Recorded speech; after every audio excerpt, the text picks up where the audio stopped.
Welcome, dear viewers, for the news, the English news tonight. Here are the headlines. 4 ambassadors present their credential to the President of the Republic.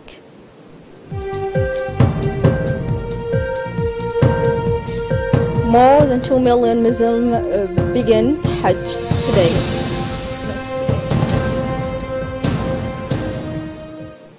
That were our top stories, and now let's get to the details. The President of the Republic, His Excellency Ismail Omar Guelleh, received today the letter of credence for 4 new ambassadors accredited by their respective country to the Republic of Djibouti. It's about Zhu Rijing, Ambassador of the Republic of China, and His Excellency Hon Non-Residence, Ambassador of the Republic of Korea. Mr. President, I am honored to the Republic of Djibouti. China and Djibouti are bound by a deep traditional friendship since the establishment of their diplomatic relation. The two countries, always inspired of mutual respect and equality, have given each other mutual understanding and support regarding matters affecting vital interest and major concern on both sides, said in substance the new ambassador of the Peoples of the Republic of China to the President of the Republic of Djibouti. In the recent year, bilateral high-level exchange have multiplied and mutual political trust has grown stronger, he said with satisfaction before paying homage to our country and its main leader, President Ismail Omar Guelleh. Under your leadership, Excellency, Mr. President, the government and people of Djibouti united, the reforms have worked actively in the constructions of the country and made remarkable progress on front, say the Chinese President, highlighting in the passing the eminently important role played by the Republic of Djibouti in effort to stabilize the region. The President also received the letter of credence about the ambassador of South Korea.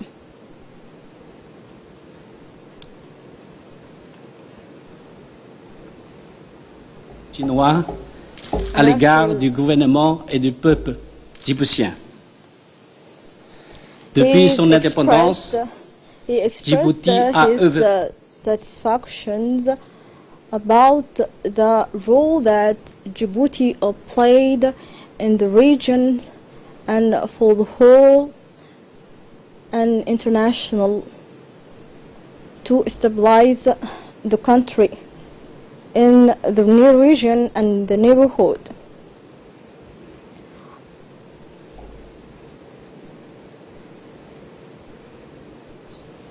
Djibouti aura un avenir encore plus prometteur. La Chine accorde une haute importance aux relations sino-djiboutiennes et entend travailler avec Djibouti and he expressed pour the mettre activement en importance œuvre that Djibouti have for China to explore and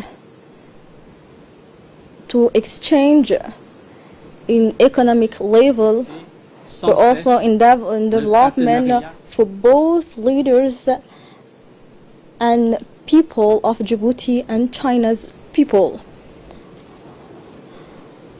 After that, the ambassador of Korea expressed his satisfactions to be represent his country and be ambassador in Djibouti, and he will work harder to strengthen the relations between Djibouti and South Korea.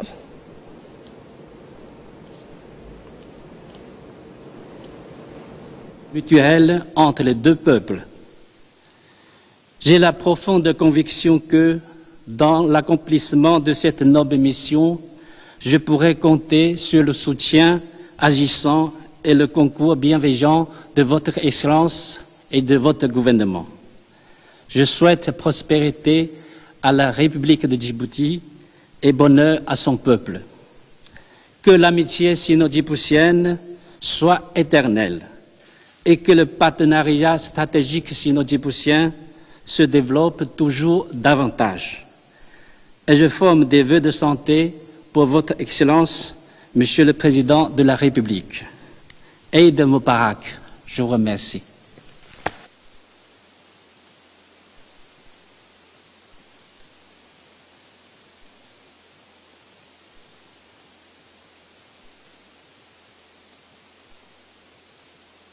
About the relations between China and Republic of Djibouti and ways and means to straighten more the relations between people, both people and the leaders between those countries.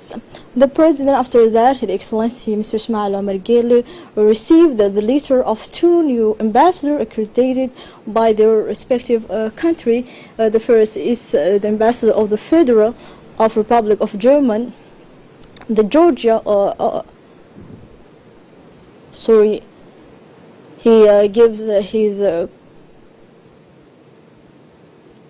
He gives his letters to the presidents of the Republic, and also he promised that he will do his better to straighten the relationship between Georgia and Republic of Djibouti. And after that, the president and the ambassador discuss about the relationship between the two countries.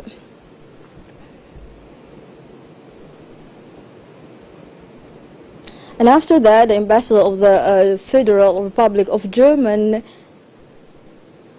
gives her letter of credence to the President of the Republic. And the speech given on that occasion of the representations of his letter of credence was in favor of a similar tribute to the place of our country. Germany highly appreciated the stabilizing and constructive role that the Republic of Djibouti assumed in this region of eminent geostrategic interest. She said, "Your country, under your leadership, is taking a very active part in international and regional affairs and is investigating sustainability in promoting regional economic cooperation and integration, thus making an important contribution to peace and development in the region," continued the German diplomats. To each of his new ambassadors accredited to our country, the President of the Republic, His Excellency Ismail Omar Guelleh, wished the welcome. Everything will be done so that you find with the government of Djibouti all the assistance needed to carry out your mission, he promised each of them.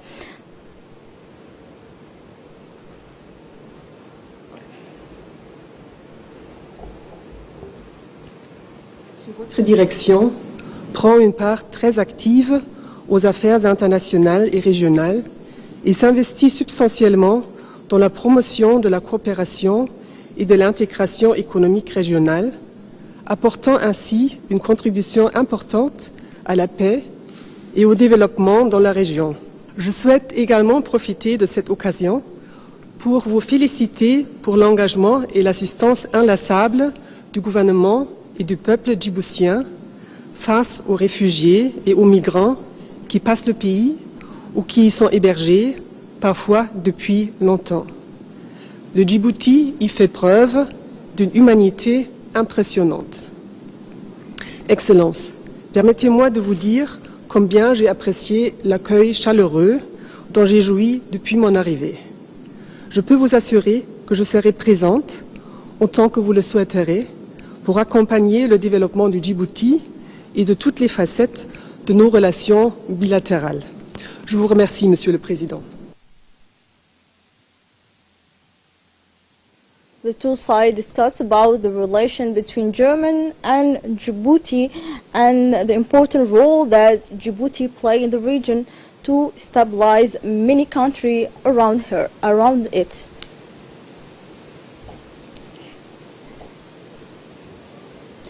The President of the Republic, His Excellency, addressed today, Saturday, a message of congratulations to the new Prime Minister of Pakistan, Mr. Imran Khan, elected yesterday at the head of the coalition government for this country.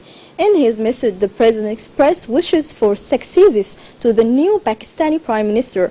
I sincerely hope that Pakistan will significantly increase under your leadership the work of its development, wrote the President of the Republic.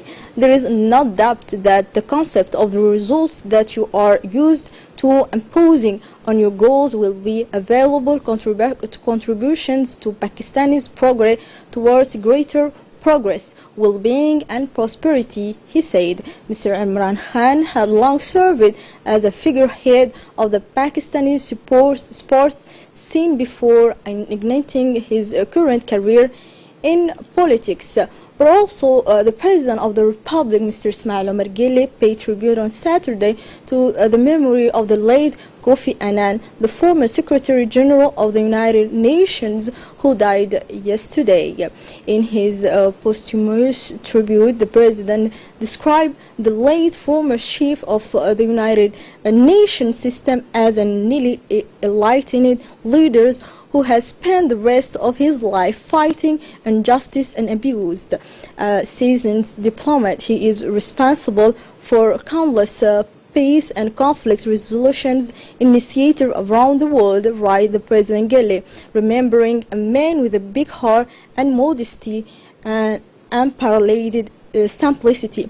Kofi Annan will remain forever in the annals of contemporary history of intellectual honesty and prosperity, to always assert, at the risk of making enemies, the imperatives of war diplomacy tied with the humanism and objectivity, continued the Djiboutian head of state, expressing his saddened condolence to the President Nana Akufo-Addo of Ghana, the birthplace of the late Kofi Annan.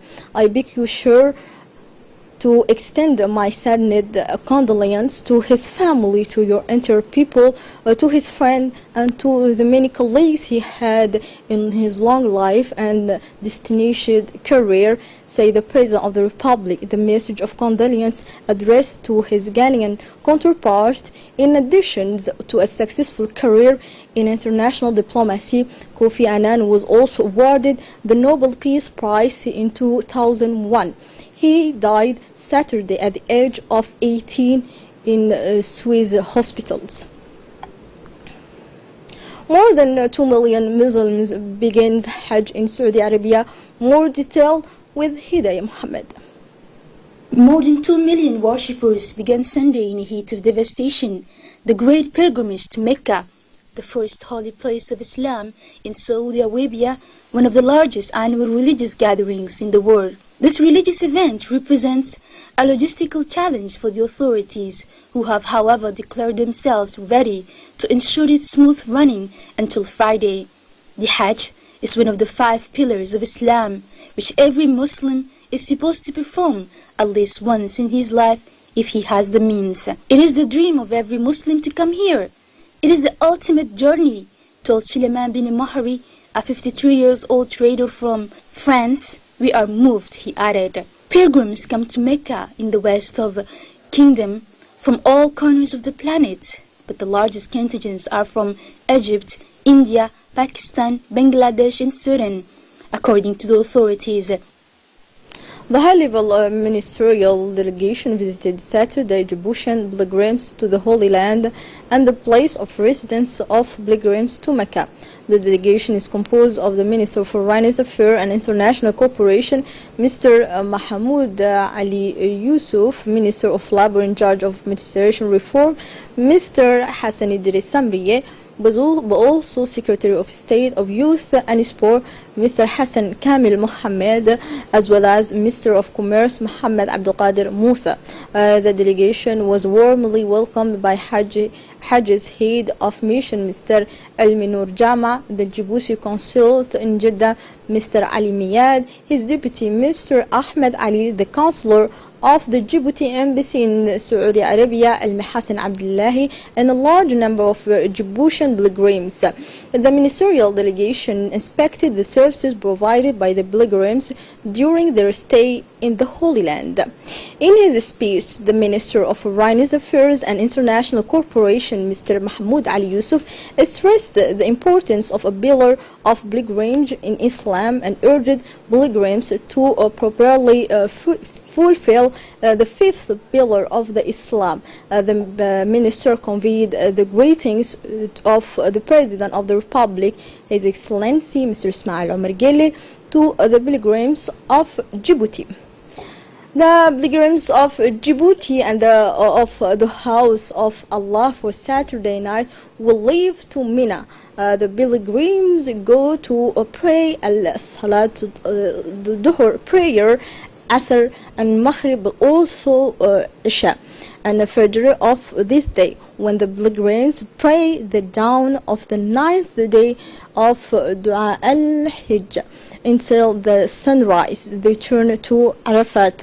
The number of pilgrims registered by the Ministry of Muslim Affairs of Djibouti in Djibouti within 1,050 pilgrims.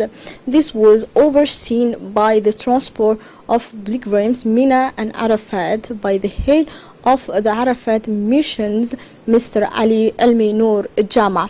In his speech, the head of the mission, Mr. Al-Minur Jama, emphasized that the services provided by the mission are going well. Al-Hajj called for the implementations of the mission guideline to perform the Hajj in the best way. The High Islamic Council informed that the prayer of Eid al-Adha scheduled for Tuesday, August 21, 2018 will start at 6:35 a.m. All Imam must respect this time.